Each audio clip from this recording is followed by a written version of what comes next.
నమస్తే తెలుగువారి మనస్సాక్షి సాక్షి టీవీకి స్వాగతం. నా పేరు ప్రియ. మాట్లాడుకోవడానికైనా చర్చించుకోవడానికైనా భావాలను పంచుకోవాలన్నా లేక మనసులు కలబోసుకోవాలన్నా ఓ వేదిక కావాలి. ప్రపంచ దేశాల్లో ఉన్న తెలుగు వారందరి కోసం తెలుగువారి మనస్సాక్షి సాక్షి టీవీ అందిస్తున్న కానుక ఈ వేదిక.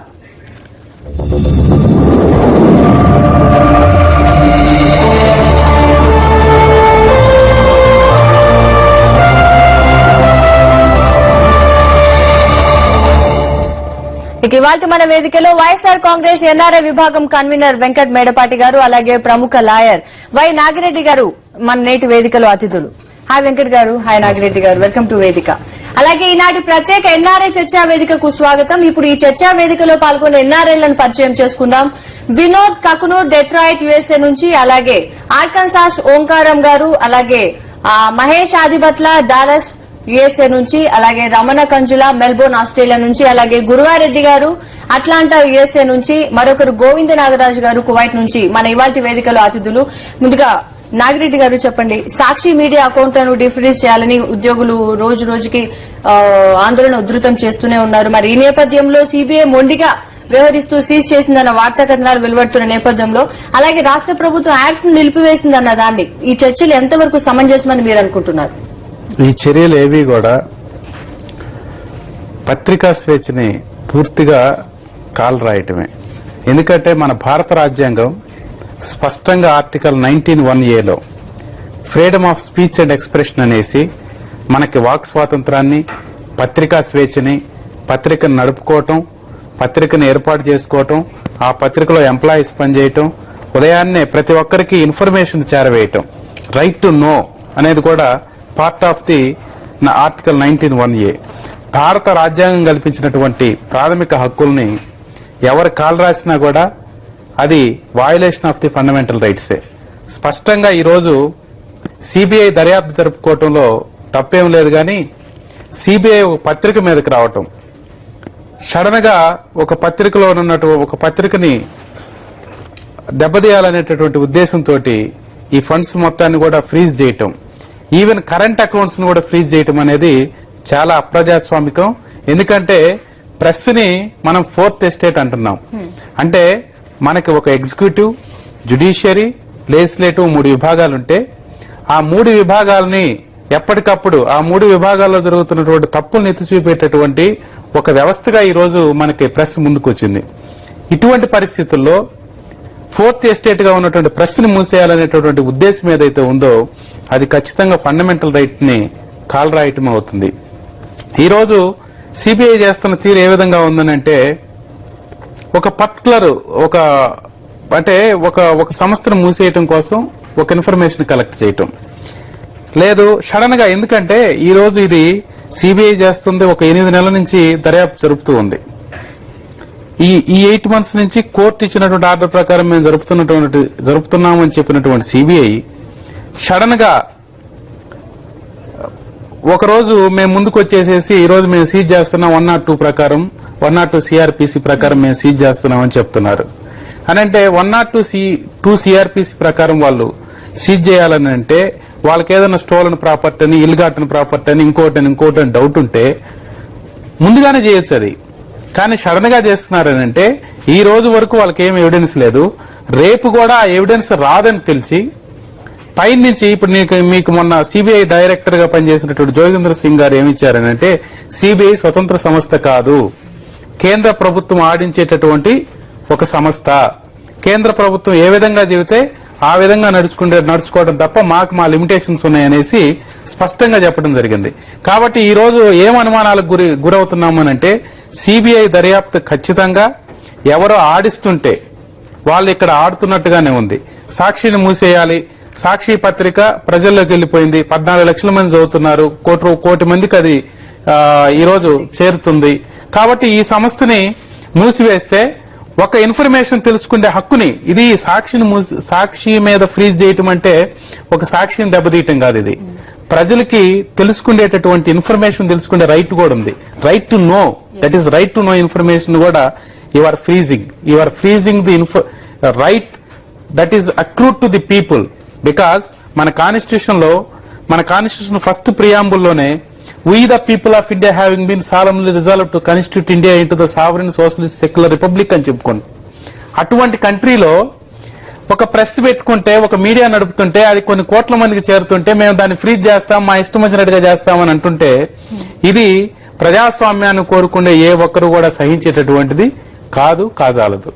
ఖచ్చితంగా అది పత్రికా స్వేచ్ఛకి జగన్ మీద వ్యక్తిగతంగా, అలాగే ఆయన సంస్థల పైన సిబిఐ ఇవన్నీ మూకుమ్మడి దాన్ని మనం ఎలా అర్థం చేసుకోవచ్చు? నేను ఇప్పుడు నాగిరెడ్డి గారేమో లీగల్ ఎక్స్పర్ట్ అండి, సో తన లీగల్ పాయింట్ ఆఫ్ వ్యూలో చెప్పారు. నా వ్యూ పాయింట్ ఒక సామాన్య పౌరుడిగా, ఒక న్యూస్ పేపర్ చదివే వ్యక్తిగా నేను గత 4-5 సంవత్సరాల్లో నా అబ్జర్వేషన్ బట్టి చెప్తున్నాను. అంటే న్యూస్ పేపర్ గత 30 సంవత్సరాల నుంచి చదువుకుంటా ఉండొచ్చు మనము. చాలా కాలంగా మన ఆంధ్రప్రదేశ్ లో బయాస్డ్ రిపోర్టింగ్ ఉండింది. మధ్య మధ్యలో కొన్ని పీరియడ్స్, కొన్ని పేపర్లు అన్బయాస్డ్ గా ముందుకు రావడము, పెద్ద సక్సెస్ కాలేక వెనక్కిపోవడం ఇటువంటి జరుగుతూ వచ్చింది.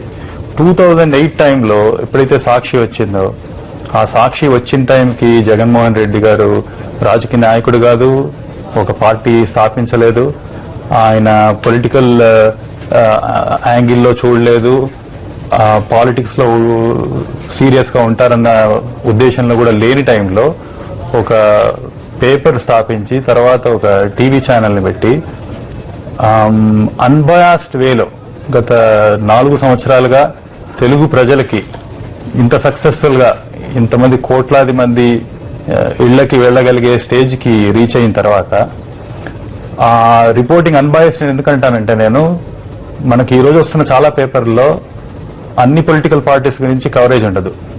ప్లస్ ఉన్న కవరేజ్ లో కూడా నెగిటివ్ కవరేజ్, వాళ్ళకి ఇష్టం లేకపోతే నెగిటివ్ కవరేజ్ చేస్తారు. వాళ్ళకి ఇష్టం ఉంటే పాజిటివ్ లేకపోయినా పాజిటివ్ యాంగిల్లో చూపించడానికి ట్రై చేస్తారు.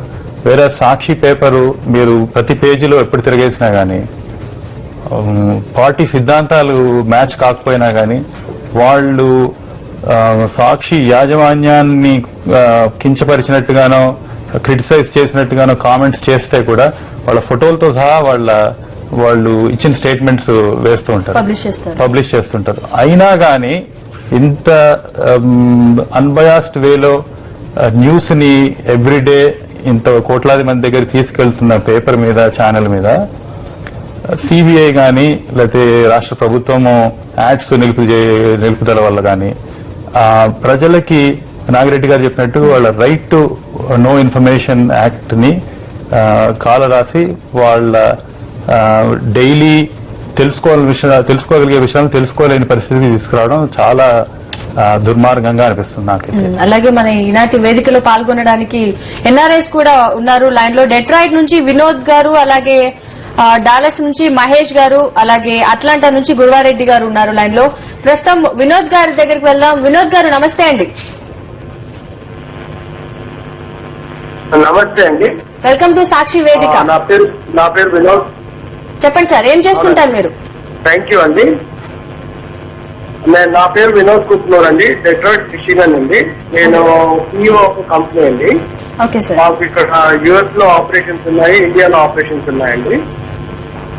ఓకే వినోద్ గారు, సాక్షి మీడియా కరెంట్ అకౌంట్స్ ను సిబిఐ సీజ్ చేసింది, రాష్ట్ర ప్రభుత్వం యాడ్స్ ను నిలిపివేసింది. ఈ చర్యలు ఎంతవరకు సమంజసమని మీరు అనుకుంటున్నారు? నేను ఖచ్చితంగా దాన్ని ఖండిస్తున్నానండి. ఎందుకంటే 2 రీజన్స్ అండి.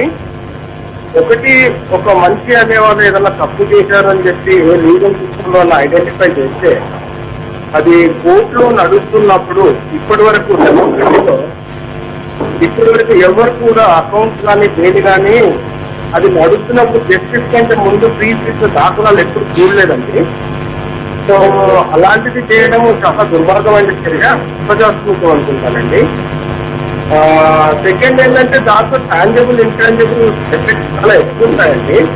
అంటే ఇప్పుడు చూస్తే సాక్షిలో ఉన్నటువంటి ఎంప్లాయీస్ కానీ, తర్వాత కార్పొరేషన్ లో 1.5 crore people కి రీచ్ అవుతున్నప్పుడు ఆ పీపుల్ కి రీచ్ అయ్యే దాంట్లో కూడా ఎక్కువ మంది ఎంప్లాయ్మెంట్ జనరేట్ చేస్తూ ఉంటుంది. వాళ్ళకు ఇంటాంజిబుల్ గా ఎఫెక్ట్ ఉంటుంది. సో ఇవన్నీ ఒక అప్రజాస్వామ్యమని నేను అనుకుంటున్నాను, పూర్తిగా ఖండిస్తుంది. ఓకే, అలాగే మహేష్ గారి అభిప్రాయం తెలుసుకుందాం. నమస్కారం అండి మహేష్ గారు. నమస్కారం అమ్మా, నా పేరు సాక్షి వేదిక సార్. నేను చెప్పండి మహేష్ గారు. నేను నేను డాలస్ వాస్తవంగా, కాకపోతే నేను ప్రస్తుతానికి కెనడాలో పనిచేస్తూ ఉంటాను ఐటీ పరంగా. సార్ ప్రస్తుతం సిబిఐ సాక్షి మీద వ్యవహరిస్తున్న తీరును మనం ఎలా అర్థం చేసుకోవచ్చు సార్? వ్యవహరిస్తున్న తీరు చూస్తూ ఉంటే అసలు మన భారతదేశంలో ప్రజాస్వామ్యం అనేది ఒకటి ఉందా అని అనిపిస్తున్నాము. ఏ పార్టీ మా వల్లనే స్వాతంత్రం వచ్చింది అని అన్నాడు, ఈనాడు అదే పార్టీ ప్రజాస్వామ్యాన్ని అపహాసం చేస్తుంది. ఒక కాంగ్రెస్ పార్టీ రోజు రోజుకి అవినీతి పెంచుకోవడం మనం చూస్తున్నాం. బొత్స సత్యనారాయణ గాని, మోపిదేవి గాని అవినీతిలో కూడుకుంటే ప్రమోషన్ పేరిట ఒక ఏసీపీని ట్రాన్స్ఫర్ చేయడం దాఖలాలు మనం స్పష్టంగా చూసాం. అలాగే 26 జియోలు సంబంధించిన మంత్రులు ఏమీ పట్టనట్టు వ్యవహరిస్తున్నారు. మరోపక్క ప్రజా సంక్షేమ కార్యక్రమాన్ని విస్మరిస్తున్నా వాళ్ల ఉనికిని చాటుకోవడానికి ఎప్పుడు కేసులు బనాయించి వాళ్లకున్న అప్పుడు ప్రాబల్యాన్ని చాటిస్తున్నారు కాంగ్రెస్ పార్టీ. ఎండనక వాననక పగలనక రాత్రనక ప్రజల సంక్షేమం కోసం మరియు ఓదార్చడానికి జగన్మోహన్ రెడ్డి గారు ప్రజల మధ్య ఉంటే ఇదే కాంగ్రెస్ పార్టీ, ఇదే టీడీపీ పార్టీ రోజంతా పనికి మారిన మాటలతో ప్రజలకు ఇంకా దూరం అవుతున్నారు. అదే కాకుండా కాంగ్రెస్ లో కొంతమంది నాయకులు అసలు ఎటువంటి ప్రజా గ్లామర్ అంటే ఈ రోజు ఒక స్థానంలో నిలిచింటే కనుక వాళ్ళకి డిపాజిట్లు కూడా దక్కవు. అటువంటి వాళ్ళు కూడా ఈ రోజు మాట్లాడుతున్నారు. ఉదాహరణకి వి హనుమంతరావు. అలాగే ఒక పక్క తెలంగాణ లాంటి జటిలమైన అంటే క్లిష్టమైన సమస్య గురించి హైకమాండ్ దగ్గర ఒక్క మాట పెదవుడు విద్యని మధుయాస్తి లాంటి వాళ్ళు కూడా వైఎస్ జగన్మోహన్ రెడ్డి గారి దగ్గరికి వస్తే వారి ఇష్టం వచ్చినట్టు వారు మాట్లాడడం మనం చూస్తున్నాం. ఒకప్పుడు రాజశేఖర రెడ్డి గారు ఉన్నప్పుడు మనకి హైకమాండ్ అంటే ఎంత గౌరవం ఉండేది. ప్రజానికానికి అదే హైకమాండ్ నైకమాండ్ గా మారింది. అలాగే సాక్షి అకౌంట్స్ ను సిబిఐ సీజ్ చేయడమే కాకుండా రాష్ట్ర ప్రభుత్వం యాడ్స్ ను నిలిపివేసింది. మరి ఈ చర్యలపై మీరేమంటారు? అడ్వర్టైజ్మెంట్లు అనేది అసలు ఇప్పుడు అంటే ఈ సిబిఐతో పాటు స్టేట్ గవర్నమెంట్ అంటే రాష్ట్ర యంత్రాంగం కూడా వాళ్ళకు తోచినంత పనులు వాళ్ళు కూడా చేస్తున్నారండి. నేను బేసిక్ గా ఏంటి అంటే సిబిఐతో పాటు కలిపి కుమ్మక్కై రాష్ట్ర ప్రభుత్వం కూడా వ్యవహరిస్తున్న దాఖలను మనం చూస్తున్నాం. ఎందుకంటే అడ్వర్టైజ్మెంట్లు నిలిపివేయడం చూస్తున్నాము. అసలు ఒక సవాళ్ళు కానీ జారీ చేయలేదు, ఒక ప్రశ్న అడగలేదు, ఒక జవాబు కోరలేదు సాక్షి దగ్గర నుంచి. అటువంటి తరుణంలో అడ్వర్టైజ్మెంట్ కూడా మానేయడం అనేది ఇది ప్రజా సంక్షేమం ఇది ఒకటి ఏమని అనిపిస్తుంది అంటే పక్షపాతింపు ధోరణిగా మనం అందరం చూడవచ్చు.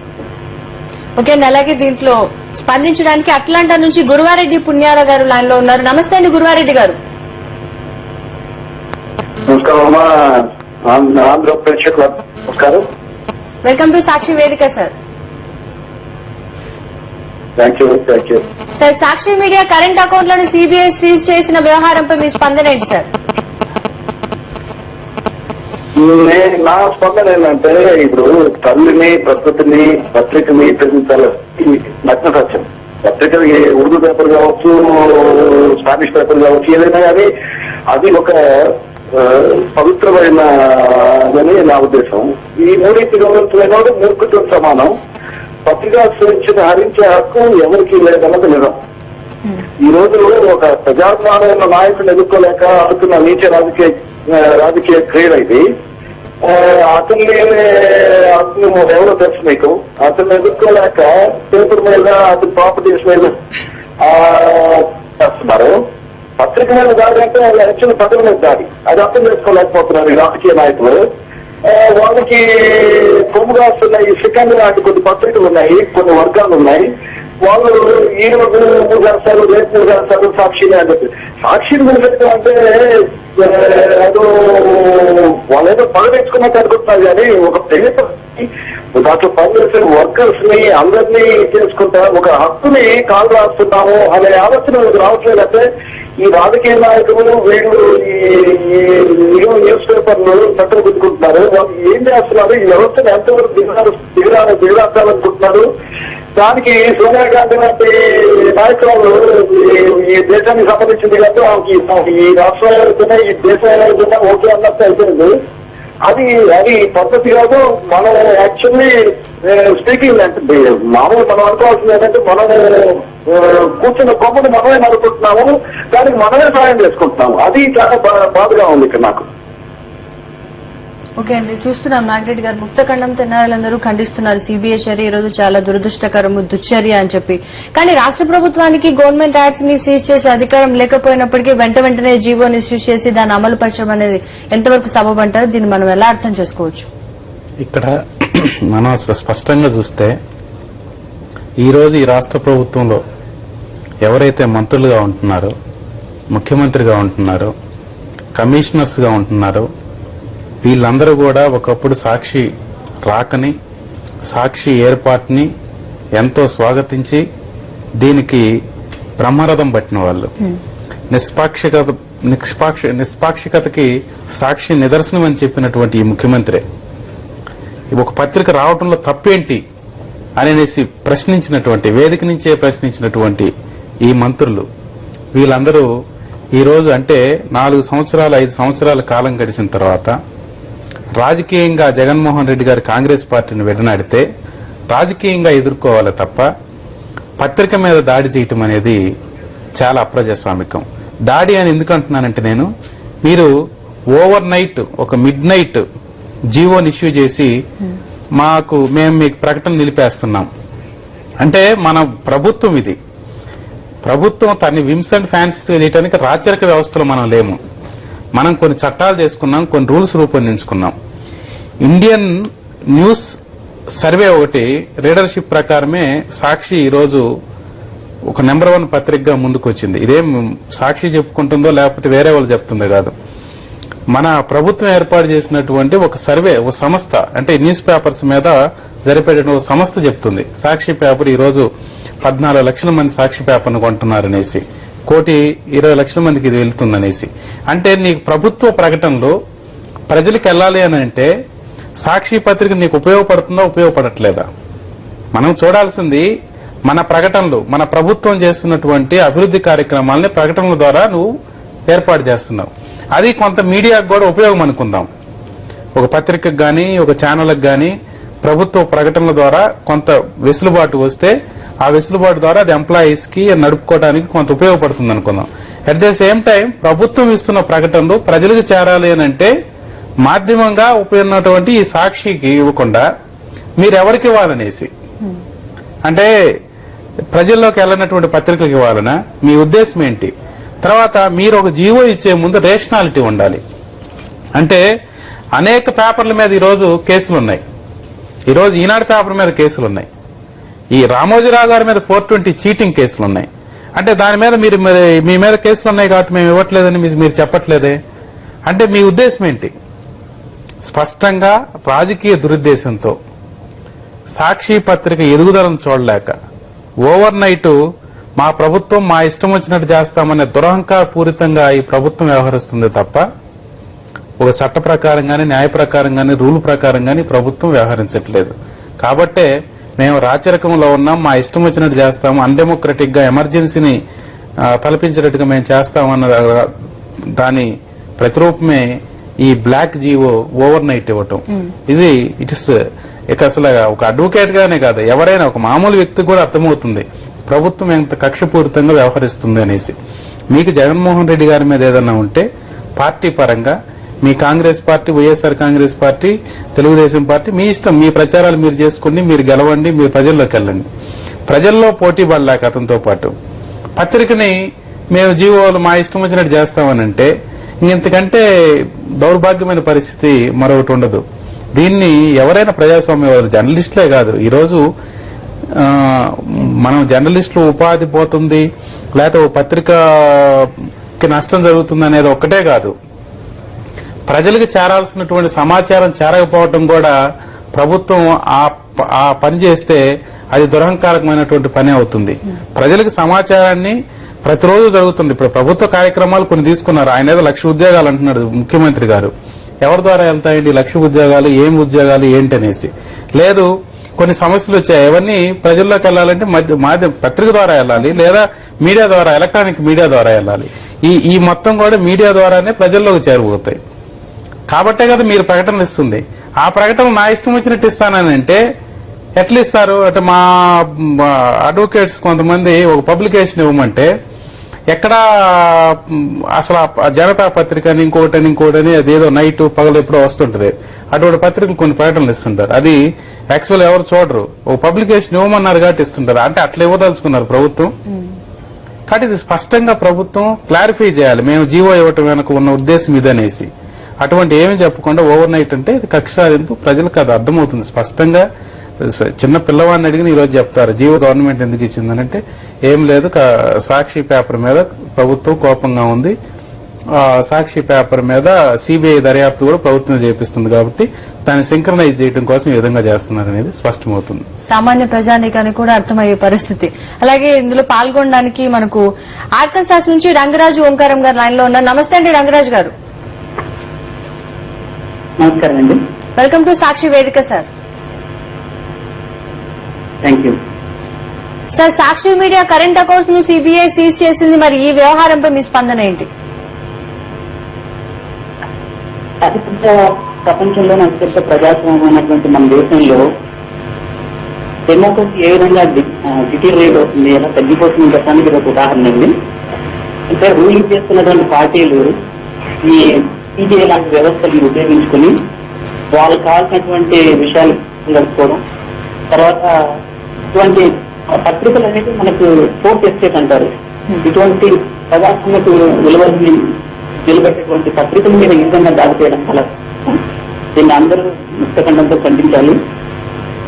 అందుకే అలాంటి దేశాల్లో కూడా ఇప్పుడు చూస్తే పత్రికలు అనేటువంటివి చాలా రకాల ఒపీనియన్స్ ఉంటాయండి. అంటే మీరు ఇప్పుడు ప్రెసిడెంట్ ఒబామా ఉన్నారు, ఆయన నచ్చని వాళ్ళ మీద చాలా మంది అతను ప్రెసిడెంటే కాదని చెప్పేసి కొన్ని పత్రికలు కొన్ని చెప్తూ ఉంటాయి. బట్ వాళ్ళకి చెప్పడానికి రైట్ ఉంటుంది. ఇప్పుడు ఈ రోజు కాంగ్రెస్ పార్టీతో జగన్మోహన్ రెడ్డి గారు డిఫర్ అయ్యా చేసి ఇంకా ఆ పత్రికల మీద దాని మీద ఆధారపడినటువంటి జర్నలిస్ట్ మీద, తర్వాత ఇందాక నాగిరెడ్డి గారు చెప్పినటువంటి ఎంతో మంది ప్రజలకి మన సమాచార హక్కును కూడా మనం అవుతుంది. ఇది వాళ్ళందరూ ఖచ్చితంగా ఖండించాలి. ఇటువంటి దుర్మార్గ చర్యల్ని పూర్తిగా రంగంలో కానీ తర్వాత అందరూ కలిసి ఇటువంటి వాటిని మనం అడ్డుకోవాలండి. రంగరాజు గారు, అలాగే రాష్ట్ర ప్రభుత్వం అధికార దుర్వినియోగంతో అధికార పరిధులు దాటి యాడ్స్ ని నిలిపివేసింది. మరి ఈ చర్యలు ఎంతవరకు సబబని మీరు అంటారు? ఇది ఇంకొక ఉదాహరణ అండి. అంటే ఈ లాంటి వ్యవస్థలు తర్వాత ఈ ప్రభుత్వాలు కలిసి ఎంత కలిసికట్టుగా పనిచేస్తున్నాయి, తర్వాత వాళ్ళ డైరెక్షన్ లో ఎలా పనిచేస్తుండడానికి ఒక మంచి ఉదాహరణ. ముందు మేము వెళ్ళి సాక్షి అకౌంట్ లీడ్ చేస్తాం, తర్వాత మేము వచ్చి మిమ్మల్ని సాక్షికి డబ్బు రాకుండా ప్రభుత్వం కూడా అడ్డుకుంటారు అని చెప్పేసి ఒక కోహరెంట్ గా ఇద్దరు కలిసికట్టుగా చేసినట్టుగా ఉంది. అంటే ఏంటంటే సాక్షి పత్రిక మూతపడాలి.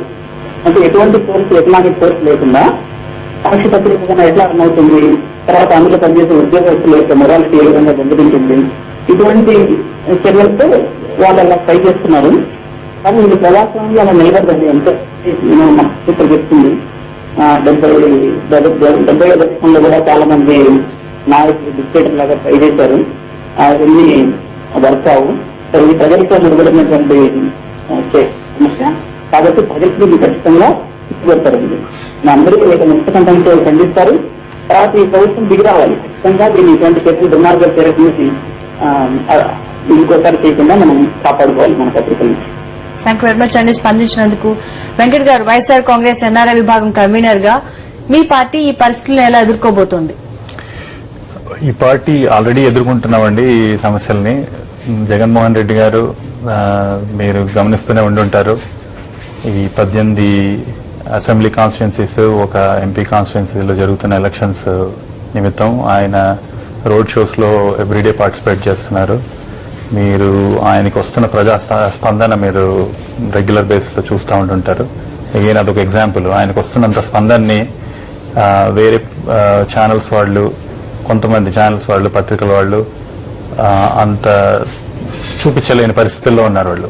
ఎందుకంటే వాళ్ళకి భయం, చూపించడం వల్ల ప్రజలందరికీ విషయం తెలిసిపోతుంది, దానివల్ల ఓట్లు ఇంకా ఎక్కువ పెరుగుతాయి, ఇంకా మెజారిటీలు పెరుగుతాయి అన్న భయంతో వాళ్ళు అవన్నీ చూపించలేని పరిస్థితుల్లో వాళ్ళు ఉన్నారు. ఏదైతే సాక్షి న్యూస్ పేపర్ కానీ ఛానల్ కానీ ఉన్న వార్తలు ఉన్నట్టుగా ప్రచురిస్తుంటే దానికేమో ఇబ్బందులు క్రియేట్ చేయడానికి ట్రై చేస్తున్నారు. In any case Jaganmohan Reddy గారు with iron will is fighting in every place he's going. And దానికి వస్తున్న ప్రజాస్పందనే మనకి రేపు పొద్దున్న ఎలక్షన్లు ఎలా ఎదుర్కోబోతామో, సీట్లు ఎలా గెలవబోతున్నాం అనేది స్పష్టంగా తెలుస్తుంది. ఓకే, నాగిరెడ్డి గారు, వెంకట్ గారు చెప్పినట్లు సాక్షికి జరుగుతున్న అన్యాయాన్ని ముక్తఖండంతో ఖండించడానికి జర్నలిస్టులతో సంబంధం లేకుండా సామాన్య ప్రజానీకం సైతం రాష్ట్ర వ్యాప్తంగా ఆందోళన ఉధృతం చేస్తున్న నేపథ్యంలో ఈ పరిస్థితి మనం ఎలా అర్థం చేసుకోవచ్చు? ఈరోజు ఇప్పుడు ఈ పత్రిక ఇష్టం ఉంటేనే ఎవరైనా చదువుతారు. ఫ్రీగా ఇచ్చినా సరే, ఇష్టం లేకపోతే అయ్యా నా పత్రిక చదవండి ఫ్రీగా మీ ఇంటికి పంపుతానంటే నా ఇంట్లో ప్లేస్ లేదులేండి ఈ పేపర్స్ పెట్టుకోవడానికి అనేసి నిర్వర్ధంగా వాళ్ళు వెనక్కి పంపిస్తారు. కాబట్టి 14 లక్షల మంది అంత అమాయకులేం కాదు. ఒక పత్రికని 14 లక్షల మంది చదువుతున్నారంటే వాళ్ళు అమాయకులు కాదు. వాళ్ళకి ఇన్ఫర్మేషన్, ఇప్పుడు మేము LLM చదువుకున్నాం, MA చదువుకున్నాం, మేము పత్రిక చదువుకుంటున్నాం, మాకు ఇష్టమైన పత్రిక అంటే మాకు ఇష్టం ఉంటేనే చదువుకుంటాం. కాబట్టి ఈ పత్రికని మీద దాడి చేయటం అనేది చాలా ప్రజాస్వామికం. దీన్ని ఈ మేధావులు, సామాన్య ప్రజానీకం, అన్ని వర్గాల వారు ఖండిస్తున్నారు. నెంబర్ 1. నెంబర్ 2, ఇప్పుడు ఈ CBI ఇన్వెస్టిగేటింగ్ ఏజెన్సీస్ కానీ ఇంకోటి కానీ వాళ్ళు చేసే చర్యల ద్వారా ప్రజల్లో జగన్మోహన్ రెడ్డి గారికి ప్రతిరోజు మద్దతు పెరుగుతూ ఉంది. మనం గమనిస్తూ ఉంటే, అంటే దీన్ని బట్టి ప్రజాక్షేత్రంలో ఒక నాయకుడిని ఎదుర్కోలేక ఇండైరెక్ట్ గా, అంటే ప్రభుత్వం ఇచ్చే యాడ్స్ ఆపటం, లేకపోతే CBIని అడ్డం పెట్టి ఈ అకౌంట్స్ ఫ్రీజ్ చేయటం, దీనివల్ల మీరు ఎవరికి నష్టం చేకూరుస్తున్నారు? మళ్ళా ప్రజలకే నష్టం చేకూరుస్తున్నారు. మళ్ళా ఇందులో ఉండే ఎంప్లాయీస్ కి నష్టం చేకూరుస్తున్నారు. మళ్ళా ప్రజలకు తెలుసుకునేటటువంటి సమాచారాన్ని హరింపజేస్తూ ఉన్నారు. కాబట్టి ఏ చర్య తీసుకున్నా కూడా ఇది అప్రజాస్వామికంగా ఉంది. ఇది ఏ ప్రజాస్వామికవాది హర్షించినటువంటి విధంగా ఉంది. ఈరోజు మనం చూస్తూ ఉంటే జగన్మోహన్ రెడ్డి గారు ఆయన ఓదార్పులోనో లేకపోతే ఎన్నికల ప్రచారంలోనూ ఉన్నారు. కానీ దీని ప్రజలు వాళ్ళు ఓన్ చేసుకున్నారు ఈ ఉద్యమాన్ని.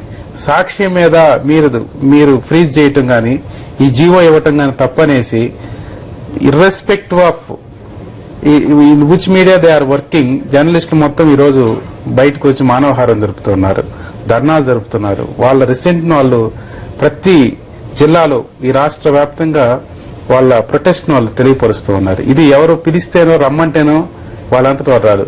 కానీ ఎందుకు వచ్చింది ఇదేనంటే పత్రికా స్వేచ్ఛ మీద జరుగుతున్నటువంటి దాడి కాబట్టి, పత్రికా స్వేచ్ఛని హరింపజేయాలనేసి రాష్ట్ర ప్రభుత్వం కుట్రపూరితంగా వ్యవహరిస్తుంది కాబట్టి ఇవన్నీ జరుగుతూ ఉన్నాయి.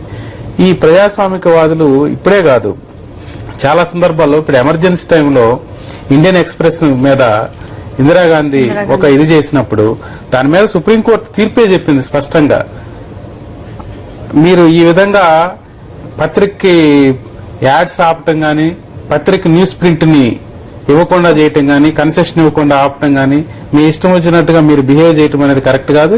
అది మొత్తంగా డిస్క్రిమినేటరీ, ఆర్బిట్రరీ. కాబట్టి మీరు ట్రాన్స్పరెంట్ గా ఉండాలి. ఒక పాలసీ అవాల్వ్ చేసేటప్పుడు అన్ని పత్రికలకి ఈక్వల్ గానే న్యూస్ ప్రింట్ ఇవ్వాలి. అన్ని పత్రికలకి జీవోస్, ఈ గవర్నమెంట్ యాడ్స్ ఇచ్చేటప్పుడు కూడా స్పష్టంగా ఉండాలి. ఒక రూల్ రెగ్యులేషన్ మీరు ఫాలో కావాలనేసి సుప్రీంకోర్టు చెప్పడం జరిగింది. అనేక సందర్భాల్లో కూడా సుప్రీంకోర్టు మనకి ఫ్రీడమ్ ఆఫ్ ప్రెస్ అంటే ఎక్కడో ఉండదు. అది freedom of speech and expression, it is integral part of the article 19(1)A. అంతకుముందు అదే ఈ ప్రభుత్వమే ఎమర్జెన్సీలో ఈ విధంగా చేసి అసలు ఫ్రీడమ్ ఆఫ్ ప్రెస్ ఎక్కడ ఉంది చూపించమని అని అడిగారు. అప్పుడు ఆ జడ్జి గారు చెప్పారు, ఫ్రీడమ్ ఆఫ్ ప్రెస్ అనేది స్పష్టంగా చెప్పాల్సిన అవసరం లేదు. Freedom of speech and expression లో ఇట్ ఈస్ ఇంటిగ్రల్ పార్ట్. కాబట్టి దీన్ని స్పష్టంగా మీకేదో మేము మళ్ళా చెప్పాల్సిన అవసరం లేదు. Expression by way of print media, by way of electronic media, by way of any expression, that is freedom of press. కాబట్టి మీకు మేమేదో ఇంకా మళ్ళా 19(1) ని మళ్ళా ఫండమెంటల్ రైట్స్ ని మీకు పదే మేము చెప్పాల్సిన అవసరం లేదనేసి ఆ రోజు ఆనాటి ఇందిరాగాంధీ ప్రభుత్వానికి చెప్పడం జరిగింది సుప్రీంకోర్టు. కాబట్టి ఈ ప్రజాస్వామిక వాదులే కాదు, కోర్టులే కాదు, స్పష్టంగా ఈ రోజు అన్ని సుప్రీంకోర్టు తీర్పులే కాదు, ప్రజలే కాదు, మనకు ఈ ఇన్సిడెంట్స్ అన్ని మనం చూస్తూ ఉన్నాం. ప్రపంచంలో ఈ రోజు ప్రజాస్వామ్యాన్ని హర్షించే ఏ ఒక్కరూ కూడా ఈ చర్యలను హర్షించరు. ప్రతి ఒక్కరు ఖండిస్తున్నారు. దాన్ని కూడా తట్టుకోలేనటువంటి ఇప్పుడు పత్రికలు పోటీ పట్టడంలో తప్పులేదు, కానీ ఈ రోజు కొన్ని పత్రికలు ఎలా తయారయ్యాయంటే సాక్షి పేపర్ కు వచ్చే మద్దతును కూడా తట్టుకోలేని పరిస్థితుల్లో కొన్ని ఉన్నాయి. అది చాలా బాధాకరం. ఎందుకంటే పత్రికలు చదువుకోవడం అనేది ఆ ప్రజలకి ఆ అవకాశం ఇవ్వండి, స్వేచ్ఛగా వాళ్ళు ఏ పత్రిక చదువుకోవాలనేది. దాన్ని కూడా మీరు రుద్దాలనేసో, దాన్ని కూడా మేం పంపితేనే మా పత్రికనే మీరు చదవండి అని బలవంతంగా చదివించే పరిస్థితుల్లో చేయాలనుకోవడం చాలా దురదృష్టకరమైన విషయం. ఈ రోజు ఏమైందంటే ప్రభుత్వం ఒకవైపు, కొన్ని పత్రికలు మరోవైపు ప్రభుత్వానికి ఆజ్యం పోస్తూ ప్రతిరోజు ఈ సాక్షిని ఏ విధంగా దెబ్బతీయాలనే ఒక కుట్రపూరితంగా వ్యవహరిస్తుంటాం ప్రజలంతా చూస్తూ ఉన్నారు. కాబట్టి దీన్ని అవసరమైతే ప్రజలే ఓన్ చేసుకునేటటువంటి పరిస్థితి వచ్చినప్పుడు ఇంకెవరేం చేయలేరు దాన్ని. ఈ ప్రభుత్వాలు ఇవన్నీ ఎంతవరకు అనంటే వాళ్ళ పరిధుల్లో వాళ్ళు చాలా తీవ్ర ప్రయత్నం చేస్తారు. ఒకసారి ప్రొటెస్ట్ వచ్చిన తర్వాత ప్రజలు మేము ఓన్ చేసుకుని మేము మీరు చేసే చర్యలను ఖండిస్తాం, మేము రోడ్డు మీదకి వస్తాం, మీ ఇష్టం కబడ్డారు అన్న తర్వాత ఈ ప్రభుత్వం కూడా తోక ముడియాల్సిందే. అంతకంటే వాళ్ళకి వేరే మార్గం కూడా లేదు. కాబట్టి ఈ ప్రజాస్వామ్య దేశంలో ఎవరు కూడా హర్షించరు ఇటువంటి చర్యలు. అలాగే మరి దీనిపై మాట్లాడడానికి వినోద్ గారిని తీసుకుందాం. వినోద్ గారు, గుడ్ ఆఫ్టర్నూన్ అండి. వినోద్ గారు చెప్పండి, కాంగ్రెస్, సిబిఐ, టీడీపీ, ఎల్లో మీడియాలు ముప్పేట చేస్తున్న జగన్ పై దాడిని మనం ఎలా అర్థం చేసుకోవచ్చు? అంటే చాలా తప్పండి. ఒకటి మీరు గుర్తుపెట్టుకోండి, ఇప్పటి వరకున్న జర్నలిజంలో ఈ మీడియా ఏదైతే ఉందో లాస్ట్ 20 years లో ఒకటే కోణంలో వాళ్ళకు నచ్చిన రాతలే రాసుకుంటారు. వాళ్ళకి ఎవరు అయితే కొమ్ము కాస్తారో గురించి రాసుకుంటారు. ప్రజెంట్ చేయాలని ఇన్ఫర్మేషన్ పంపిస్తూ ఉన్నారండి. కానీ అదే సాక్షి పేపర్ వచ్చిన తర్వాత రెండో సైడ్ లో, రెండో కోణంలో కూడా మనకు ఇన్ఫర్మేషన్ ప్రజలకు ఎలా చేరవేస్తుందంటే అన్బయాస్డ్. అంటే మన కాంగ్రెస్ కో, వైఎస్ఆర్సీపీకో, లేకపోతే తెలుగుదేశంకో అని కాకుండా ఎక్కడ కరెక్ట్ గా ఇలాంటి ఇన్ఫర్మేషన్ జరుగుతుందో మీడియాలో ఎలా ప్రజెంట్ చేయాలో పబ్లిక్ అలా తెలుస్తుంది. అందుకే సాక్షి అంత పెద్ద ప్రశ్నలో ఉందండి. 1.5 weeks లో ఇలాంటి ఏదైతే ఈ ఎల్లో మీడియా కానీ ఏదైతే చిన్న వాటితో మూడు అక్షరాలతో రాసేసి, అంటే దాంతో చాలా క్లియర్ గా ఏమర్థం అవుతుందంటే ఈ కాంగ్రెస్, తెలుగుదేశము, తర్వాత మిగతా పార్టీలన్నీ ఉమ్మక్కయ్యి ఇలాగో అలాగా ఈ వైఎస్ జగన్ ప్రపంచాన్ని అడ్డుకోవాలంటే ఇలాంటి స్కూల్ రాసేసి ఆపేసి జరిగిపోయాం. అలా చెప్పండి. ఎందుకంటే అలా నాలెడ్జబుల్ అండి, అందరికి చాలా తెలుసు ఉన్నాము. ఆ ఇన్ఫర్మేషన్ వినోద్ గారు, మీ వాయిస్ క్లారిటీగా లేదు, మీరు మైక్ కొంచెం దగ్గర పెట్టుకుని మాట్లాడండి. సో బేసిక్ నేను ఏంటంటే జగన్ ఎవరు ఈరోజు ఇన్ఫర్మేషన్ కుట్టడానికి చెప్తుంది ఏంటంటే అతను చేస్తున్న మంచి పనులు, చేయాలనుకున్న మంచి పనులు చాలా క్లియర్ గా చెప్పాడండి. సో ఈ ఎల్లో మీడియా రాసిన రాతలన్నీ కుమ్మక్కడి రాసిన రాతలు సాక్షి విధానాలుగా జగన్ పబ్లికేషన్ తప్పంటది. ఎందుకంటే మేము ఎన్ఆర్ఐలో కానీ ఈవెన్ మేము కంప్లీట్ గా కంటిన్యూస్ గా మీడియాను వాచ్ చేస్తున్నామండి. మేము మా సాక్షి పేపర్ని తర్వాత జగతి పబ్లికేషన్ ఎలా చేస్తామో మాకు బాగా తెలుస్తుంది. అంటే మేము అడ్వర్టైజ్ కాకుండా మాకు ప్రాసెస్ లో నడిపిస్తామో మాకు తెలుసు. కాబట్టి మేము కంపల్సరీగా నిలుపుకుంటాము, నిలబెడతాము. ఇంకా కంప్లీట్ ఈ చర్యల వల్ల ఏమవుతుందంటే 1.5% నీటి కోర్స్ అవుతూనే ఉందండి. సో ఆ టైప్ ఆఫ్ ప్రాక్టీస్ ఇంప్లిమెంట్ చేసి ఇంకా కాంగ్రెస్ అప్పుడు కానీ ప్రత్యేకమైన అభ్యర్థులు వచ్చింది. అప్పుడు వాళ్ళకి యాడ్స్ అవన్నీ ఆపేశారు, అలా రాష్ట్ర వాళ్ళకి శృతి పెట్టిన వాళ్ళే. అదే మీడియా అండి. మీడియా అంటే అదే సాక్షి చేస్తున్నట్టుగా ఎలా ప్రజెంట్ కాబట్టి ఈరోజు పబ్లిక్ కాబట్టి ఈరోజు 4.5 crores చేస్తామండి. అలాగే దీనిపై మహేష్ గారి స్పందన తెలుసుకుందాం. మహేష్ గారు ఈరోజు సిబిఐ అధికార పక్షం, ప్రతిపక్షం అలాగే ఎల్లో మీడియాలు కలిసి జగన్ పై చేస్తున్న దాడిని మనం ఎలా అర్థం చేసుకోవచ్చు? కాంగ్రెస్ పార్టీ కానీ టీడీపీ పార్టీ కానీ ఈ ఏవైతే 2 పత్రికలు ముఖ్యమైన పత్రికలు ఉన్నాయో వీళ్ళందరూ ఒక భజన మండలిగా తయారయ్యి అదే పనిగా సాక్షి ఆక్రమాలు చేస్తున్నాను కానీ లేకపోతే వైఎస్ఆర్ పాలన మీద అక్రమాలు జరిగాయని కానీ వైఎస్ జగన్మోహన్ రెడ్డి గారు చేసిన మాట్లాడుతున్నారు తప్పిస్తే అసలు దాంట్లో ఎటువంటి ఇవన్నీ బేస్లెస్ ఛాన్సెస్ గా మేము ఎవరైనా సరే భావించాల్సి వస్తున్నాము. అలాగే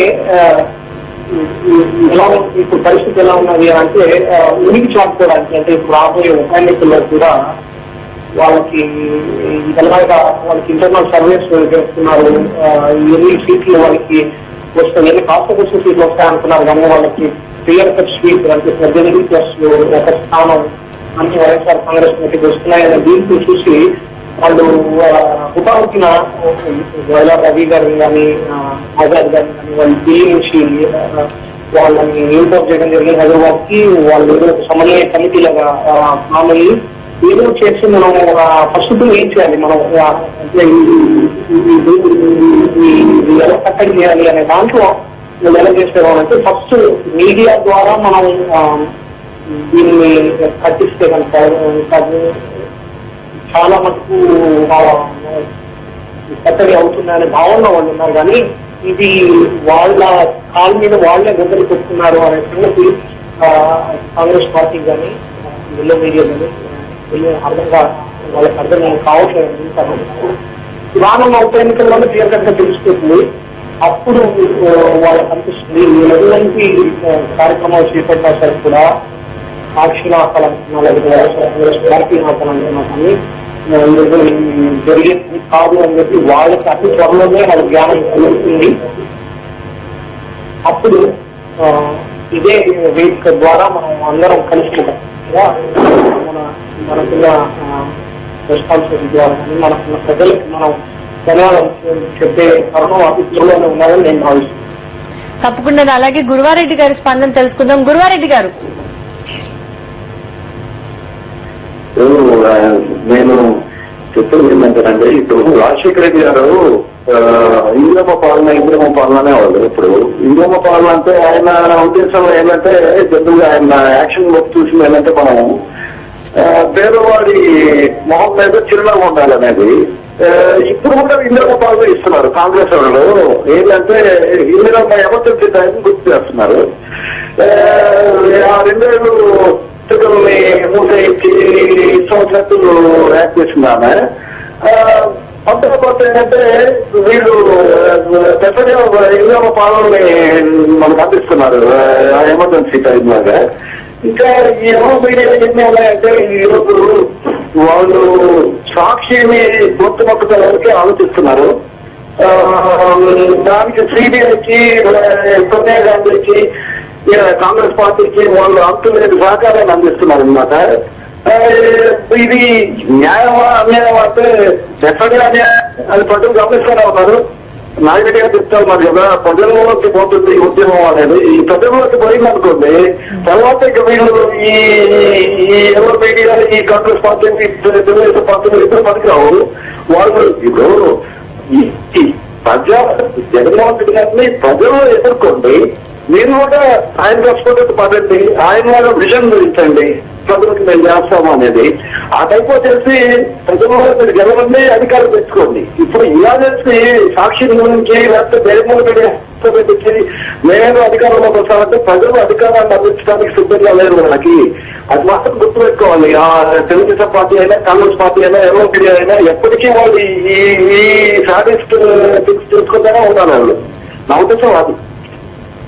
అలాగే రంగరాజు గారి అభిప్రాయం తెలుసుకుందాం. రంగరాజు గారు, ఒక్క జగన్ ని ఎదుర్కోవడానికి అధికార కాంగ్రెస్, ప్రతిపక్ష టీడీపీతో సహా సిబిఐ, ఎల్లో మీడియాలు ఒక్కటే అంటే ఏకమైన వైనం, దీన్ని మనం ఎలా అర్థం చేసుకోవచ్చు?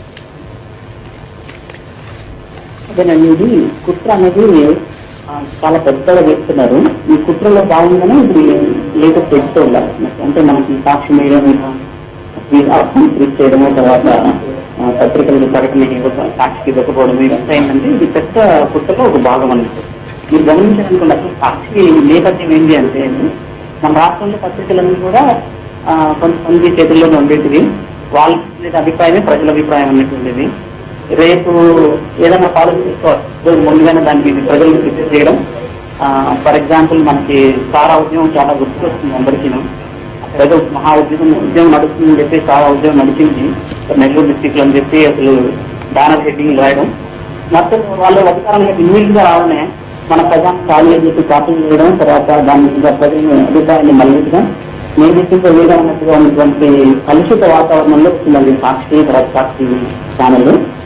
ఇటువంటి న్యూస్ ఛానల్స్ ని వాళ్ళు ఎదుర్కొనలేక లేక ముఖ్యంగా ఏంటంటే జగన్మోహన్ రెడ్డి గారు ఉన్నటువంటి ఈ పాపులారిటీని ఎదుర్కోలేక రకరకాల మార్గాలు ఎంచుకుంటున్నారు. ఈ ఉన్నది గమనించారు లేదు, ఉన్నత కాలంలోనే గమనించడం, మన వైఎస్ఆర్ కాంగ్రెస్ పార్టీకి సంబంధించినటువంటి నేతలకు కుటుంబించడం, వాళ్ళని బెదిరించడం, వాళ్ళని వేరే ఇంకో పార్టీ నుంచి పార్టీలకు రాకుండా చేయడం.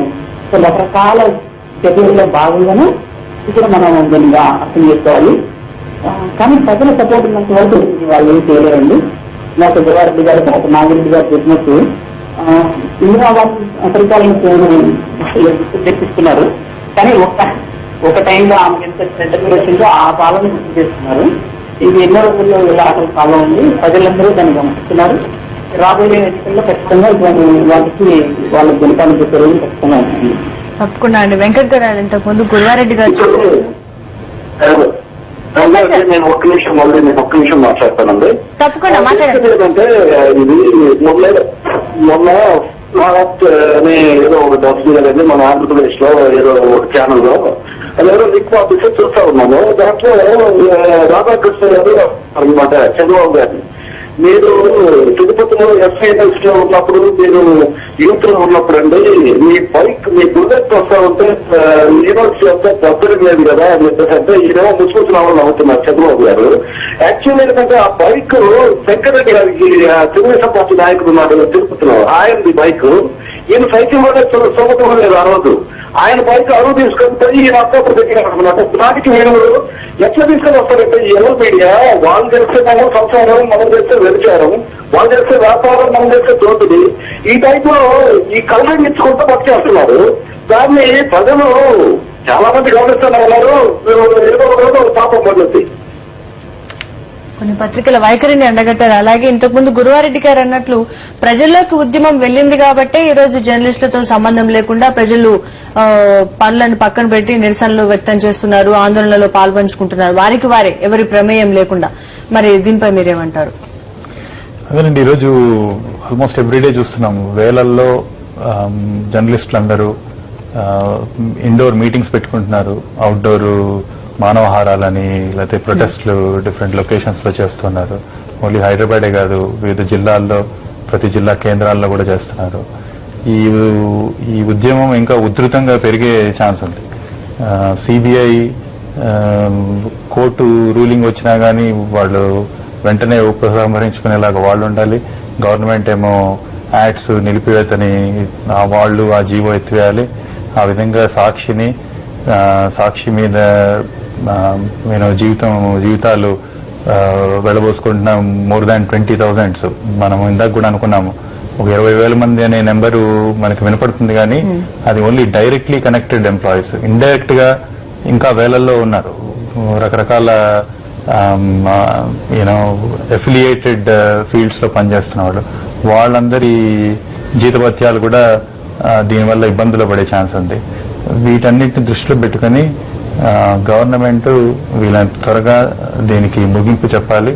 అన్ని పత్రికల్లాగే సాక్షికి కూడా అదే స్వేచ్ఛనిచ్చి అన్బయాస్డ్ గా రిపోర్ట్స్ అన్ని ప్రజల ముందుకు తీసుకెళ్లే ఆస్కారం కల్పించాలి. నాగిరెడ్డి గారు, ఒక సీఎం స్థానంలో ఉన్న ఒక వ్యక్తి ఇంత పెద్ద ఆర్గనైజేషన్, ఇంత పెద్ద సర్క్యులేషన్ ఉన్న ఒక పత్రిక కానీ లేకపోతే ఛానల్ కి సంబంధించి కేవలం 1000 మంది ఉద్యోగులు మాత్రమే అందులో పనిచేస్తున్నారన్న వ్యాఖ్యలను మీ స్పందన, దానిపై ఏమంటారు మీరు? అసలు దాన్ని బట్టే సీఎం గారికి ఎంత వెటకారమో లేకపోతే తెలియనితనమో అమాయకత్వమో అర్థం కావట్లేదు ఇప్పుడు. ఎందుకని అంటున్నామంటే, ఒకవైపు నేను 1,00,000 ఉద్యోగాలు ఇస్తున్నాను, అదిగో డిసెంబర్ కల్లా 1,00,000 ఉద్యోగాలు ఇస్తున్నాను అనేసి ఇదే చీఫ్ మినిస్టర్ గారు చెప్తున్నారు. 1,00,000 ఉద్యోగాలకి ఏమి ఇప్పిస్తున్నారు వీళ్ళు? నిజంగా 1,00,000 ఉద్యోగాలు ఇచ్చారా?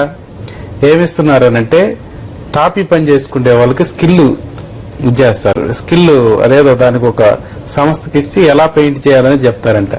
ఇవి ఏదో 10,000 ఉద్యోగాలు ఇచ్చి మేము 1,00,000 ఉద్యోగాలు ఇస్తున్నామని చెప్తున్నారు.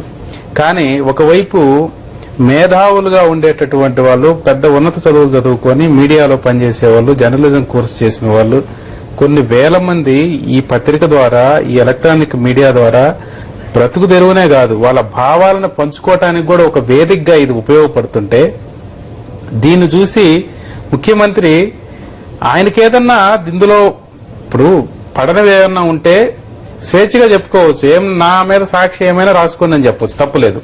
కానీ సాక్షి రాసిన తప్పని కూడా చెప్పొచ్చు, అది ముఖ్యమంత్రి గారికి రైట్ ఉంది. కానీ ఈ సాక్షి పత్రికనే మేము మూసేస్తాం, దీన్ని చంపేసేస్తాం, మా ఇష్టం వచ్చినట్టుగా చేస్తాం అనేటటువంటి ఒక దురుద్దేశపూర్వకంగా ప్రవర్తించడం, దాంట్లో 1000 మంది కూడా ఎంప్లాయీస్ లేరని అనటం. 1000 మంది ఎంప్లాయీస్ తోటి 14 లక్షల సర్క్యులేషన్ వెళ్ళిపోద్దా? అసలు 1000 మంది ఎంప్లాయీస్ తోటి చిన్న పత్రిక కూడా నడవదు. అంటే అది ఆయన ఎప్పుడు కూడా ఇటువంటి ఎప్పుడైనా ఒక సంస్థ నడిపితేనో, సంస్థ నడిపే విధానం తెలిస్తేనో ఆ ముఖ్యమంత్రి గారు, లేదా చూస్తేనో ప్రత్యక్షంగా తెలుస్తుంది. ఆయన హైదరాబాద్ లో పుట్టాడు, హైదరాబాద్ లో పెరిగాడు, ఏదో ఎన్నికలప్పుడు తిరుపతి పోతాడు, గెలుస్తాడు, అది కూడా రాజశేఖర రెడ్డి గారి పుణ్యాన్ని 3 సార్లు గెలిచాడు. అంటే ఎందుకు చెప్తున్నానంటే, ఇంత వెటకారంగా మాట్లాడటం అనేది, మీరు డేటా తీసుకోండి, మీ దగ్గర పెట్టుకోండి, ఎంతమంది ఎంప్లాయీస్ ఉన్నారో తెలుసుకోండి.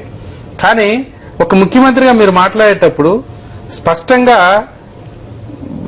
విషయ పరిజ్ఞానంతో మాట్లాడాలి. కొంత ఇప్పుడు ఒక రాష్ట్ర ముఖ్యమంత్రిగా మీరు పనిచేస్తున్నారంటే మీకు అదృష్టం కలిసి వచ్చి ముఖ్యమంత్రిగా పనిచేయచ్చు. మీకు ప్రజలు లేకపోయినా, మీకు ఎమ్మెల్యేలతో లేకపోయినా అధిష్టానం నుంచి మీరు వచ్చేసి ముఖ్యమంత్రి కావచ్చు. కానీ ఒక మీడియా ఇప్పుడు ప్రజలు కోరుకొని ప్రజలు కొంటున్నటువంటి పత్రికను, ప్రజలు చూస్తున్నటువంటి ఒక టీవీ ఛానల్ను మీరు కామెంట్ చేసే ముందు, కామెంట్ చేసే హక్కు మీకుంది, కానీ కామెంట్ చేసే ముందు డేటా దగ్గర పెట్టుకొని పనిచేయాలి. అంతేగాని ఒక 14 లక్షల సర్క్యులేషన్ ఉన్నటువంటి ఒక పత్రిక, 1 కోటి మంది చదివేటటువంటి ఒక పత్రికకి 1000 మంది కూడా లేరు, 2000 మంది లేరు, లేకపోతే అసలు ఎంప్లాయీసే లేరు. ఇది మొత్తం కూడా దానంతరం అదే ప్రింట్ చేస్తుంది, దానంతరం అదే ప్రజల్లోకి వెళ్ళిపోతుంది అనుకుంటున్నారా? ఒక పత్రిక ప్రింట్ కావాలంటే ఎంతమంది మేధాశక్తి కావాలి, ఎంతమంది సబ్ ఎడిటర్స్ కావాలి, ఎంతమంది ఎడిటర్స్ కావాలి, ఎంతమంది విలేకరులు అక్కడి నుంచి సమాచారాన్ని సేకరించి ఇక్కడికి పంపాలి. ఇవన్నీ తెలిసి మాట్లాడుతున్నారా, తెలియక మాట్లాడుతున్నారా, లేదా తెలిసి అహంకార ధోరణితో మాట్లాడుతున్నారా తెలుసుకోవాలి ఫస్ట్. ఎందుకంటే ఈరోజు ఒక మండల కేంద్రంలో కూడా ఒక విలేకరి అక్కడి నుంచి సమాచారాన్ని అందజేస్తేనే జిల్లా కేంద్రానికి వస్తుంది. అక్కడి నుంచి సమాచారం తీసుకుని ఇక్కడ ఇచ్చేస్తారు. దాని మొత్తం సమాచారం నిక్షిప్తం చేసి మళ్ళా డిస్ట్రిబ్యూట్ చేయాలంటే మరుసటి రోజు మార్నింగ్ నుంచి నైట్ ఇప్పటి నుంచి స్టార్ట్ అవుతుంది. అది 12 o'clock నుంచి మళ్ళా మార్నింగ్ 6 వరకు. ఇది ఒక పెద్ద ప్రాసెస్. దీంట్లో అనేక మందికి ఎంప్లాయ్మెంట్ వస్తూ ఉంటుంది, అనేక మందికి సమాచారం వెళ్లడం జరుగుతుంటుంది. దీన్ని మనం మాట్లాడే ముందు కొంచెం ఆలోచించి మాట్లాడితే బాగుంటుంది. అలాగే దీనిపై స్పందించడానికి ఆస్ట్రేలియా నుంచి రమణారెడ్డి గారు లైన్ లో ఉన్నారు. నమస్తే రమణారెడ్డి గారు. నమస్కారం అండి. అక్కడ ఉన్న మన లాయర్ నాగిరెడ్డి గారికి ప్లస్ వెంకట్ మేడపాటి గారికి కూడా నా రిగార్డ్స్ అండి. వెల్కమ్ టు వేదిక సార్. ఒక స్ట్రైట్ క్వశ్చన్ అండి. నేను నాగిరెడ్డి గారికి ఒక క్వశ్చన్ అడగాలనుకుంటున్నాను. ఏంటంటే ఈ జ్యుడిషియల్ సిస్టమ్ లో ఇప్పుడు ఉన్న ఫెయిత్ గానీ ఇప్పుడున్న కరప్షన్ గురించి ఒక మాట అడుగుదాం అనుకుంటున్నానండి. తప్పకుండా అంటే ఏంటంటే అక్టోబర్ హలో చెప్పండి, అడగండి. జనవరి 12th 2012 లో సుప్రీం కోర్టు బెంచ్ వాళ్ళు చెప్పిన మాట, people's faith in judiciary was dwindling at an alarming rate, posing a grave threat to constitutional and democratic governance of the country అని చెప్పి సుప్రీం కోర్టు వారు అన్నారు. ఆ తర్వాత justice Kapadia, chief justice of India, ఆయన అన్నారు, if anyone nose a judge is believe to be corrupt, అతని పేరు పబ్లిక్ గా బయటకు చెప్పాలని చెప్పి ఆయన లా డే స్పీచ్ లో 26 నవంబర్ 2011 ఆయన అన్నారు. అట్లానే out going Delhi high court chief justice AP Shah కూడా జ్యుడిషియరీ సిస్టమ్ లో కరప్ట్ గా ఉంది అన్నారు. అండ్ చివరిగా ట్రాన్స్పరెన్సీ వరల్డ్ వాళ్ళు కూడా ఇది మన ఇండియన్ లీగల్ సిస్టమ్ లో ఉన్నటువంటి లొసుగుల గురించి చెప్పారు. ఇప్పుడు జరుగుతున్న వ్యవహారాలు చూస్తుంటే ఏదంటే మన జగన్మోహన్ రెడ్డి గారి మీద వన్ సైడెడ్ అటాక్ కానీ వన్ సైడెడ్ వర్డిక్స్ కానీ చూస్తుంటే ఇది అక్కడ ఉన్న వాళ్ళు ఏం మాట్లాడలేరు. ఏదైనా మాట్లాడితేనేమో కాంటెంప్ట్ ఆఫ్ కోర్టు మామూలుగా మాట్లాడతారని అంటారు. వాళ్ళని చాలా పేపర్లు రాయడానికి లేదు, ఏమీ లేదు. కానీ శంకర్రావు గారు ఒక లేఖ ఇస్తే ఆ లేఖని ఎట్లా మ్యానిపులేట్ చేసి ఏ రకంగా ఎటువంటి తీర్పులు వచ్చినాయి అన్ని చూసాం. బట్ ఐఎమ్ హ్యావింగ్, మాకు ఫుల్ ఫెయిత్ ఉందండి మన ఇండియన్ జ్యుడిషియల్ సిస్టమ్ మీద, మాకు ఎనార్మస్ ఫెయిత్ ఉంది. కానీ ఈ రకమైనటువంటి వాళ్ళ కామన్ మ్యాన్ కూడా జగన్మోహన్ రెడ్డి గారికి కోర్టుకి వెళ్తే ఆయన మీద ఏ రకమైన తీర్పు వస్తుంది అని ప్రిడిక్ట్ చేసే పరిస్థితుల్లో నాగిరెడ్డి గారు, ఇప్పుడు జ్యుడిషియల్ సిస్టమ్ ఈ రకంగా ఉంటే దీన్ని కాపాడాల్సిన బాధ్యత జ్యుడిషియరీ మీద కాకుండా ఇంకెవరి మీదన్నా ఉన్నదా అండి? చివరిగా ఒక్క క్వశ్చన్ అండి నేను అడిగేది. చివరి క్వశ్చన్ ఏంటంటే, ఆయన మన జస్టిస్ వర్మ గారు కూడా, ఏదండి జస్టిస్ జేపీ వర్మ గారు కూడా, ఆయన మన సుప్రీంకోర్టు నవంబర్ 3 నవంబర్ 2011 లో former chief Supreme Court justice Ruma Pal కూడా ఆవిడ also slammed judiciary for lack of ఏదండి మన అబ్సల్యూట్ ఇది విజన్ కానీ. జస్టిస్ జేఎస్ వర్మ కూడా జూన్ 2011 లో కూడా ఆయన కూడా అడ్మిట్ చేశారు. అక్కడ జరుగుతున్నటువంటి అపాయింట్మెంట్ ఆఫ్ జడ్జెస్ దగ్గర నుంచి కానివ్వండి, వాళ్ళ వన్ సైడెడ్ వర్డిక్స్ కానీ, వాళ్ళ ఫేవరెటిజం కానీ, ఈ రకంగా మనం జ్యుడిషియరీ తలుపు కొడితే మనకి న్యాయం దక్కకపోతే ఇంకెక్కడికి వెళ్ళాలండి మనం? రామిరెడ్డి గారు, దీనికే రామ్ జెఠ్మలాని గారు ఒకసారి రామారావు గారు నాదెండ్ల భాస్కరరావు గారు దించేసి ఇది జరిగినప్పుడు దాని మీద కోర్టుకు వెళ్తే కోర్టులో న్యాయం జరగకపోతే రామారావు గారికి రామ్ జెఠ్మలాని గారే ఒక సలహా ఇచ్చారు, మీకు ఈ కోర్టుల్లో ఏముంది, ప్రజా కోర్టులోకి వెళ్ళండి, ప్రజా కోర్టుల్లో మీదే విజయం, మీరు వెళ్ళమనేసి. అంటే ఇవన్నీ మీరు చెప్పినట్టుగా ఈరోజు జ్యుడిషియరీలో కూడా ఎంత ట్రాన్స్పరెన్సీ ఉంది, జ్యుడిషియల్ అపాయింట్మెంట్స్ ఏ విధంగా జరుగుతున్నాయనేది ఒక మంచి క్వశ్చన్ అడిగారు. యాక్చువల్ గా ఈరోజు మేజిస్ట్రేట్ కి ఒక టెస్ట్ ఉంది కానీ హైకోర్టు జడ్జి అపాయింట్మెంట్ కి ఒక టెస్ట్ లేకుండా పోయింది. ఎవరు కొలీజియం ఎవరి పేరు చెప్తే వాళ్ళు ఈ రోజు జడ్జి అయ్యే పరిస్థితి ఉంది. దాంట్లో భాగంగానే ఈ మధ్య మీరు సాక్షిలో కూడా చూస్తుంటారు, ఒక జడ్జి గారిని ప్రోక్లెయిమ్డ్ అఫెండర్ గా ఇచ్చేసినటువంటి వ్యక్తిని మన హైకోర్టులోనే ఆయన జడ్జిగా చేసినటువంటి సందర్భం ఉంది. అదేవిధంగా ఈ రోజు ఏది హ్యాన్స్ ఇండియాలో ఒక కథనం వచ్చిందనమాట. అంటే అదేంటంటే యాక్టింగ్ చీఫ్ జస్టిస్ కావాల్సినటువంటి ఒక సీనియర్ జడ్జి అంటే Eshwara ignored an error of judgement అనేసి ఒక క్వశ్చన్ మార్క్ పెట్టి ఈయన ఇచ్చిన జడ్జిమెంట్ లో ఉన్నటువంటి ఒక ల్యాండ్ ని ఆయనే కొన్నాడనేసి ఈ రోజు హ్యాన్స్ ఇండియాలో కూడా రావడం జరిగింది. కాబట్టి జ్యుడిషియరీ కూడా ఈ రోజు నిజంగా అంటే డివినిటీ ఉండి నెక్స్ట్ గాడ్ అనమాట, అంటే మన లార్డ్షిప్ అని మనం సంబోధించేటటువంటి జ్యుడిషియరీలో కూడా ఈ రోజు కొన్ని పెడదోరణలు అయితే వచ్చాయనటానికి ఇవన్నీ నిదర్శనాలు కూడా ఉన్నాయి. అట్ ద సేమ్ టైం ఇక్కడ మన హైకోర్టులో జరిగినటువంటి తీర్తెన్నులు కూడా ఈ మధ్యకాలంలో చూస్తే జ్యుడిషియరీ మీద కూడా కొంత ప్రజలకి కొంత సందేహాలు వచ్చేటటువంటి అవకాశం కూడా జ్యుడిషియరీ కల్పిస్తుంది. దీంట్లో ఎటువంటి సందేహం లేదు. ఎందుకనంటే అది ప్రొపరేటరీకి సంబంధించిన ఒక జడ్జి తన డీల్ చేసినటువంటి ఒక కేసులో ఒక ఆర్డర్ ఇచ్చేసి అదే ల్యాండ్ ఆయన కొనటం అంటే అంతకంటే మరొకటి ఇంకా చెప్పుకోవడానికి ఏముండదు అనమాట. ఇంకొక జడ్జి ప్రోక్లెయిమ్డ్ అఫెండర్ గా ఉండి ఆయన జడ్జి అయిపోతే ఆయన లార్డ్షిప్ అనేసి ఇక్కడ ఉన్నటువంటి అడ్వకేట్స్ అందరూ అనాలనంటే అది కొంత బాధాకరమైన విషయం. అదేవిధంగా చాలా ఈ మధ్యకాలంలో చీఫ్ జస్టిస్ లుగా పనిచేసిన వాళ్ళ మీద కూడా అనేక ఆరోపణలు వచ్చినటువంటి సందర్భాలను మనం చూస్తూ ఉన్నాం. కాబట్టి జ్యుడిషియరీ సిస్టమ్ లో ఏ విధంగా ఉంది, ఎలా ఉంది, వాళ్ళని జ్యుడిషియరీ సిస్టాన్ని కొంతమంది ఎలా పొల్యూట్ చేస్తున్నారు అనేది కూడా మనకు కనిపిస్తూ ఉంది. కాబట్టి ఇవన్నీ కూడా ప్రజలు ఎలైట్మెంట్ తోటి, ప్రజల చైతన్యం తోటి మాత్రమే ఇవన్నీ కూడా జరుగుతాయి. ప్రజలు చైతన్యవంతులైనప్పుడు ఖచ్చితంగా వీటన్నిటిని కూడా ప్రశ్నించేటటువంటి సందర్భం కూడా ముందుకు వస్తుంది.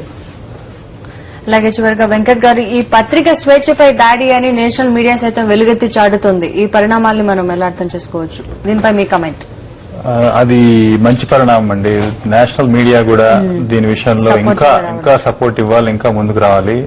మన ఒక స్టేట్ గా చూడకుండా ఇది అంచెలంచెలుగా మొత్తం మన డెమోక్రసీనే డిస్ట్రాయ్ చేసే పరిస్థితి ఉంది. కాబట్టి నేషనల్ మీడియా కూడా దీంట్లో యాక్టివ్ పార్ట్ తీసుకొని ఇటువంటి ముందు జరగకుండా పత్రికా స్వేచ్ఛ కంట్రీలో కంటిన్యూ అయ్యేలాగా నేషనల్ మీడియా, అన్ని స్టేట్స్ లో నేషనల్ మీడియా కూడా ముందుకు వచ్చి చేయాలి. అయితే నాకు కూడా ఒక క్వశ్చన్ ఉందండి. మన లాయర్ గారు ఇక్కడ ఉన్నారు కాబట్టి కూడా అడగాలని. ఇండస్ట్రియల్ పాలసీ ప్రకారంగా ఎన్ఆర్ఐని కాబట్టి చాలా మంది ఎన్ఆర్ఐస్ ఈ రకంగా ఫీల్ అవుతూ ఉంటారు.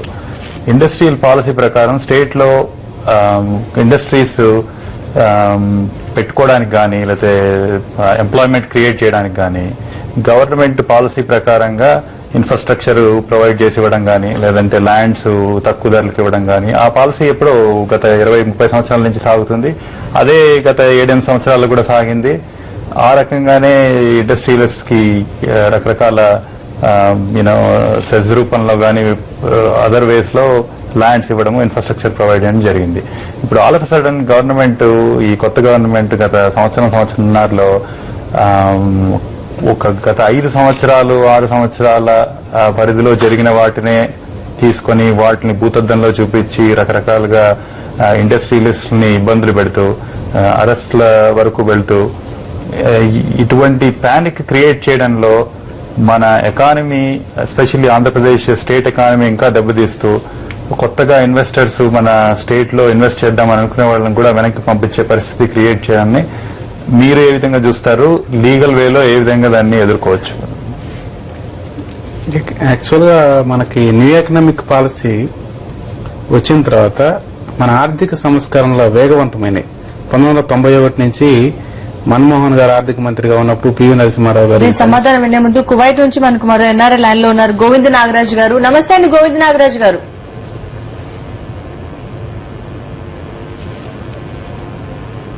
గోవింద్ నాగరాజ్ గారు, వెల్కమ్ టు వేదిక.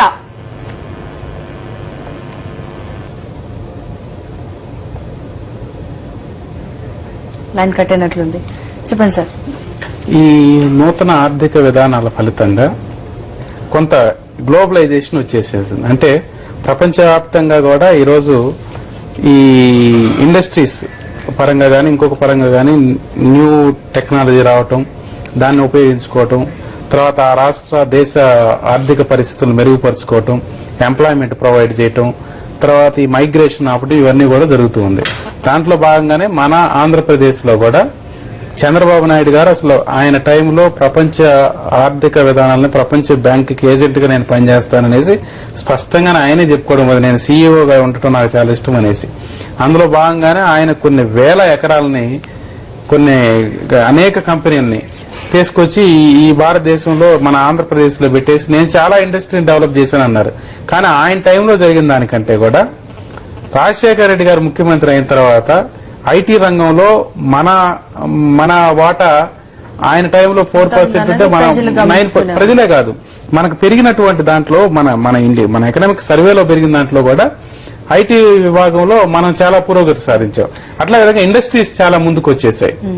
థ్యాంక్ యూ వెరీ మచ్ అండి వెంకట్ గారు, నాగిరెడ్డి గారు వేదికలో పార్టిసిపేట్ చేసినందుకు. అలాగే ఎన్ఆర్ఐలు వినోద్ గారు, రంగరాజు గారు, మహేష్ గారు, రమణ గారు, గురువారెడ్డి గారు, గోవింద్ నాగరాజు గారు ప్రత్యేక ధన్యవాదాలు వేదికలో పార్టిసిపేట్ చేసినందుకు. ఇది ఇవాల్టి వేదిక. కీప్ వాచింగ్ సాక్షి టీవీ.